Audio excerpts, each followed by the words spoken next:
Life Skills Lesson 5, Healthy Relationships. We'll start with the quote from Naomi Ortiz from their book, Sustaining Spirit, Self-Care for Social Justice. Pay attention to what you're clear about. When you feel something strongly, that usually means that on some level you are clear and know what you feel. Trust this knowing. It is good information, even if you can't act on it in the moment. This kind of knowing by feeling is called intuition.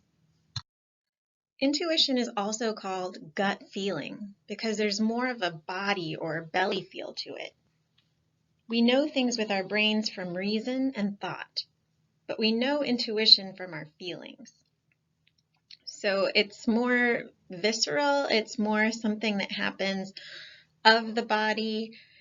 You might feel like you know the answer to something, like you have a sense about something, but you can't explain how you know it.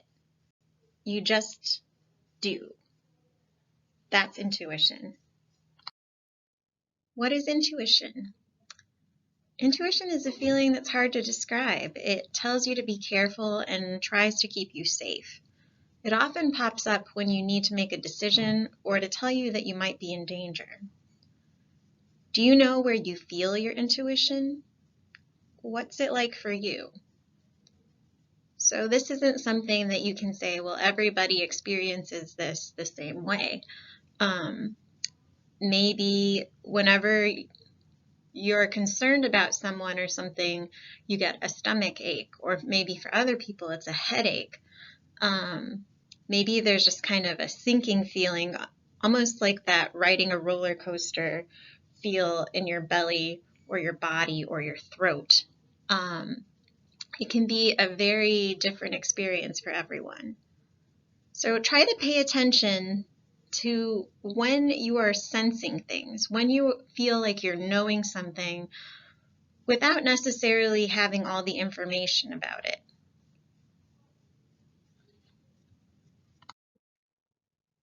This is a short little video on different types of intuition.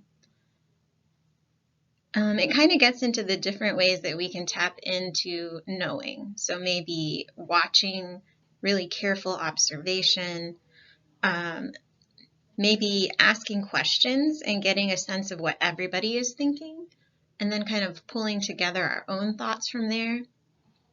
Or more of that sense-based type of almost magical feeling. I don't know how I know this, but this is something I really feel. There are various different types, and all the little pictures might be helpful. When was the time you felt your intuition? What did it tell you? And did you trust it right away? Did it match what your brain said?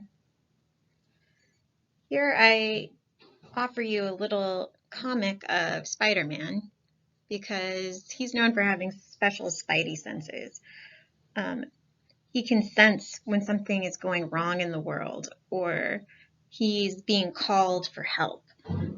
It's kind of hyper awareness. It's like super hearing or super sight, but it's super feeling, super knowing. His spidey sense is going crazy. There must be danger nearby. I think this is a pretty perfect metaphor for what our intuition is. So when was the time that you've had this tingly sense?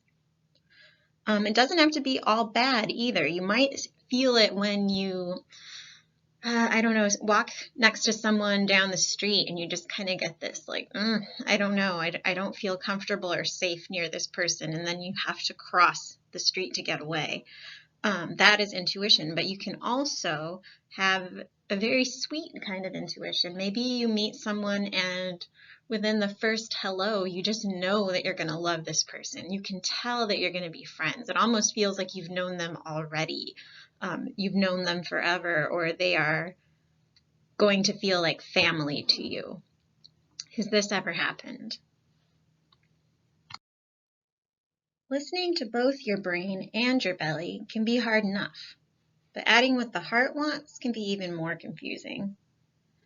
So here's this little comic I thought was cute. A stomach or digestive system that is telling everybody what it wants, and then the brain saying it wants something different, and then the heart having to choose between both of those or pick a different situation entirely.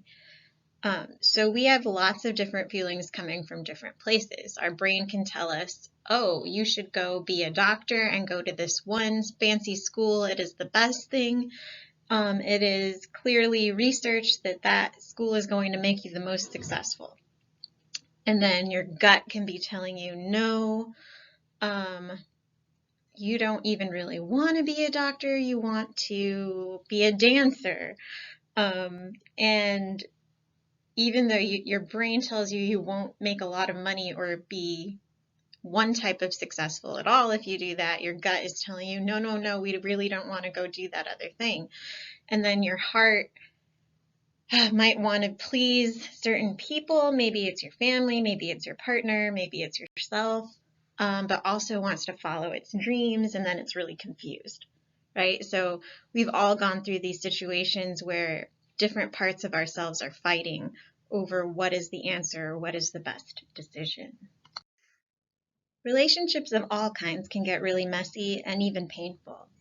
It's totally possible to love someone or think we love someone who is not treating us with the respect or care that we deserve. If you think love is confusing, you are not alone. So to get through all that confusing business, it can be so very helpful to have boundaries. Trusting our physical and emotional responses, not just what our brain says, can help us see what feels comfortable and right for us. It can help us decide what our boundaries are. Boundaries might be a new word for you. So what are boundaries? Boundaries might be a new experience for you. They are pretty new for a lot of us, I can say that. Everyone gets to decide what is okay for them and what is not. Some people love being hugged. Some people feel very uncomfortable being hugged, and for those people, this may be a boundary. So, please don't hug me is a boundary that you can lay out. Or if you know that you are uncomfortable being surprised or having someone come up behind you, you can tell people, hey, this is a boundary of mine. Can you please be very mindful of not trying to play a trick on me or a joke on me. It really scares me and it makes me feel uncomfortable. Please try to not do that. And it's okay to ask for what you need. Maybe after a long work week or a long school week, you need a day to yourself that's pretty quiet and not too exciting. It's okay to say that and not pull yourself in many different directions or into chaotic situations when you know that it's going to take all your energy or perhaps put you in a very bad mood or even make you feel sick. So saying your boundary, being clear about what you need to be healthy will keep you safe. It can be hard to ask for what we need, but this is the idea that we start practicing. Do people respect your boundaries? Are you respecting theirs? Can you think of some examples of what your boundaries might be? So in this little picture, I want it to be clear that the one bear very much does not enjoy hugging. You can see it on his face. The other bear very much loves it. And so the bear that loves hugging and likes being touched might think that they are giving a wonderful gift to their little friend just because they like it. So just because something is good for you doesn't mean that it's good for somebody else. And in the same way, something that is wonderful and a treat and lovely for somebody else might be the scariest thing that you can imagine and you just hate it.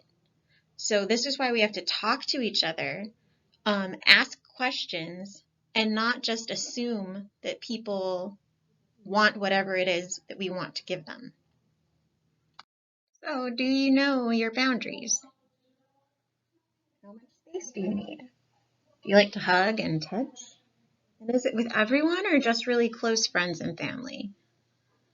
Boundaries can change over time. You might really love doing some things, but only with your friends. So once a person is someone that you trust and you've gotten to know, they might, open up to these other spaces where your boundaries are more flexible or different. Boundaries might change according to the situation that you're in. You might not joke the way that you would with your brother or sister, in the same way that you would joke with your teacher or your mom or dad. There's certain different levels of power and authority and ways that we approach other people, and you wouldn't be okay with a teacher or a stranger approaching you and talking to you or touching you in a certain way where it might be totally fine with somebody else. So try and think of these things. They're kind of situations that are really, really normal to you, so normal that you never even think about them. That's what makes this self-study a little bit hard. How much time alone do you need? Do you feel energized by people, or does being social make you tired? And do you feel okay telling people you don't want to do what they want to do, or is that hard for you? If it's hard for you to go against what somebody else wants, this is going to be your work in your boundary setting. Getting stronger about knowing that it's okay to need whatever you need. You clearly believe that the other person deserves to have what they want. You also deserve to have what you want, and you can figure out maybe an in-between space. There can be some negotiation about boundaries, as I just said.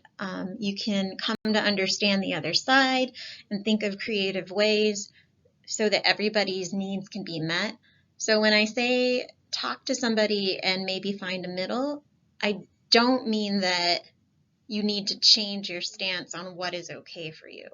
So if you really don't want something, you never have to be forced to do that thing. I'm not saying that you should give up part of yourself ever, but just see what is possible. And the people who really love and respect you will usually be the ones that have the time and space and energy to make changes with you, and they'll want to help you feel comfortable and safe. Of course, we live in a world where not everyone is going to be coming from the same backgrounds or histories. We come from different traumas and pain. So we can't expect everyone to be respectful and perfect about boundaries. Nobody is.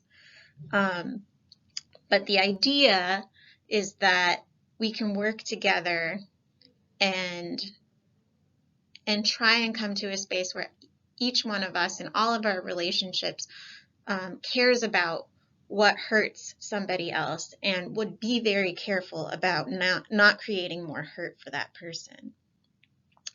With that, we continue with consent. When we are happy and excited and ready to let someone do something, we can say, yes, we like that, and we would want that and want to do that. Consent is also about saying no and meaning it. No is not a bad word. It's very powerful. It's very strong to use your no. If you do not want to see that horror movie because it's going to scare you to death, you can say no. You don't have to do it to make your friend happy.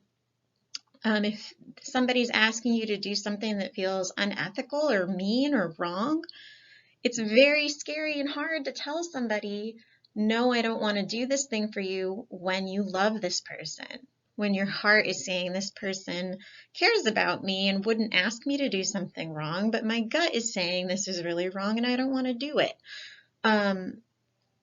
Consent is allowing people the permission to do a thing.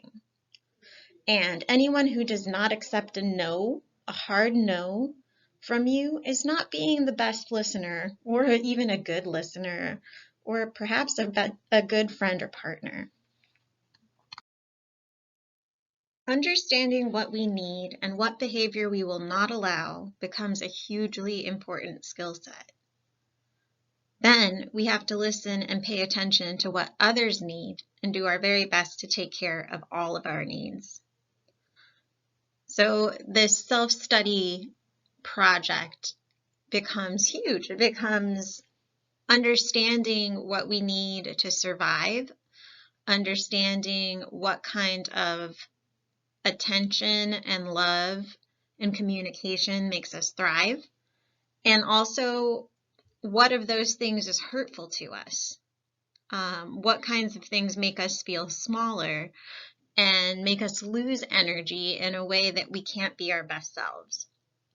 So noticing, going back to that very first quote we started with, noticing what makes us shine, like what makes us feel amazing, is so important.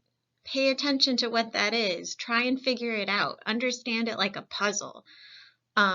If it's something that a person is doing, thank them for it.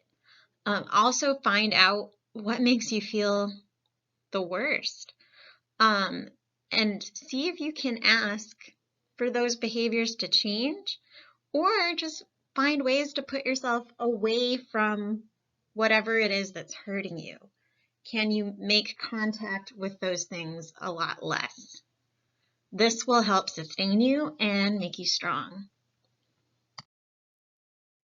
And here we are going to look at the word empathy with our friends Mark Ruffalo and a little Muppet guy from Sesame Street. It's a really cute video, a little silly, but check it out.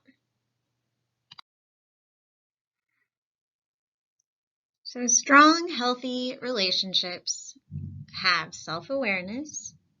You have to know what you are like, what you need to work on, and what you need so that you can help your partner know how to treat you, and whatever partner, friend, family member, person you work with, person you go to school with, it doesn't matter what kind of relationship it is, you still have to communicate with somebody and help them see who and what you are. Of course, then, strong, healthy relationships have lots of communication because things change over time too. So you might have different boundaries. You might change your mind about something and need something different. That's okay. Just communicate it. Strong, healthy relationships have clear boundaries so that people know what your no's are and what your yeses are and what your maybes are. And strong, healthy relationships have empathy, or that ability to understand how somebody else is feeling and then kind of feel it with them. If you don't have empathy, like, what are you really giving to other people, and then what can you expect in return? So I'd like you to think about, who do you have good relationships with? And really detail what happens in those relationships that makes them strong or good in your mind. Or if you can think of some people or even characters from TV or movies or books who have a really great relationship that you admire, what is it that those people do or characters do that makes that friendship or relationship so strong? So notice what these things are, and these might be the things that you begin working on. That's it.